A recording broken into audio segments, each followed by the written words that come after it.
Hey, yeah, you right there. You know what a MAC address is? Well, if you don't, you're gonna learn today. You're gonna learn today. In this lesson, we'll be talking about network interface cards.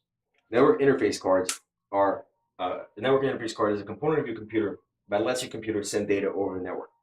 So you can download movies, download data, as well as so that computers can gossip with one another about us.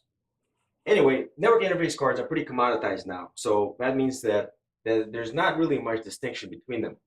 And furthermore, most of them are actually built into the motherboard. Unless you need something high-end, that's probably sufficient. However, there's one thing that we absolutely have to cover about network interface cards. Well, two things actually. The first thing is the addressing. Each network interface card has a unique address. It's called the MAC address. And it stands for Media Access Control. MAC. Now, this address is unique to each network interface card in the entire world. So there's no two network cards out there that will have the same MAC address.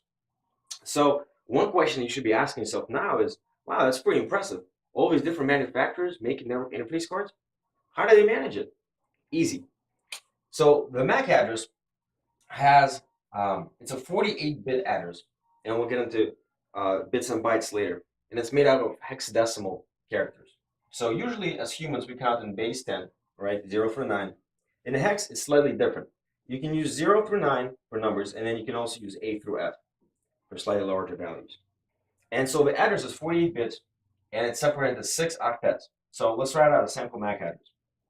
Let's call it AB, CD, 01. Let's call it AF,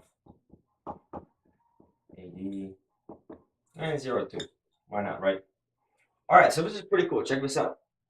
The first part of this MAC address, the first 3 octets, right, just parts of an address, are reserved for the manufacturer. And then the last 3 octets can provide a unique ID for each network interface card. So, for example, every single network card made by Cisco will have the same 3 octets in the first part of the MAC address. If you take a different manufacturer like 3Com, they will have their own 3-octet MAC address space, and then you can use this as they need to as they make new network interface cards. The second part I want to cover, in case you didn't watch the previous lesson, is that you should never say NIC card. Now, I know you think it might be stupid, but terminology in IT is very correct because you have to deal with very specific things. So never say NIC card because NIC stands for network interface card, and when you say NIC card, it sounds like network interface card. If that's the only thing you take out of this lesson, you forget about the MAC address, I'll be happy with that. Anyway, I hope this clears up how network interface cards work a little bit. We'll talk much more about the actual networking that takes place in future lessons.